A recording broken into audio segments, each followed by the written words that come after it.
नमस्कार, आप देख रहे हैं SPN9 न्यूज और मैं हूं आपके साथ मनीष कुमार सैनी। दिल्ली में बुधवार को विधानसभा का चुनाव हुआ और अब नतीजों से पहले आरजेडी ने बड़ा दावा कर दिया है कि इसका असर बिहार विधानसभा चुनाव में देखने को मिल सकता है। आरजेडी ने बिहार में पॉलिटिकल भूकंप का बड़ा दावा कर दिया है। आज एक इंटरव्यू में बातचीत करते हुए आरजेडी के प्रवक्ता मृत्युंजय तिवारी ने कहा कि दिल्ली में अगर भारतीय जनता पार्टी की सरकार बन गई तो बिहार में जेडीयू को तोड़कर नीतीश कुमार को सीएम की कुर्सी से हटाकर भारतीय जनता पार्टी अपना सीएम बनाएगी। मृत्युंजय तिवारी ने कहा कि दिल्ली में बीजेपी की सरकार बनती है तो उसका साइड इफेक्ट बिहार विधानसभा चुनाव में साफ तौर पर देखने को मिलेगा। जेडीयू को बीजेपी समाप्त कर देगी। दिल्ली चुनाव के नतीजों का असर भारतीय जनता पार्टी और जेडीयू के रिश्तों पर पड़ेगा।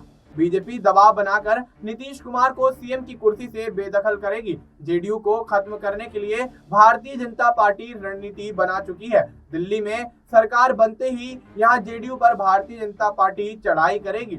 आरजेडी नेता ने आगे कहा कि 10 महीने में बिहार के अंदर विधानसभा का चुनाव होना है। 10 महीने के लिए बिहार में बीजेपी अपना मुख्यमंत्री बनाएगी। कहा कि नीतीश कुमार अनुभवी नेता हैं, भारतीय जनता पार्टी की मंशा को भांप चुके हैं। वह समझ चुके हैं कि भारतीय जनता पार्टी ने उनकी पार्टी को हाईजैक कर लिया है और तोड़ने का प्लान कर रही है। दिल्ली विधानसभा चुनाव में समाप्त होने के बाद एग्जिट पोल के आंकड़े जारी हो चुके हैं। लगभग यहां सभी एग्जिट पोल यह दिखा रहे हैं कि दिल्ली में भारतीय जनता पार्टी की सरकार बन सकती है। इस पर मृत्युंजय तिवारी ने कहा कि कई बार एग्जिट पोल के आंकड़े गलत साबित होते हैं। इस बार भी हो सकता है कि आंकड़े गलत साबित हो जाएं।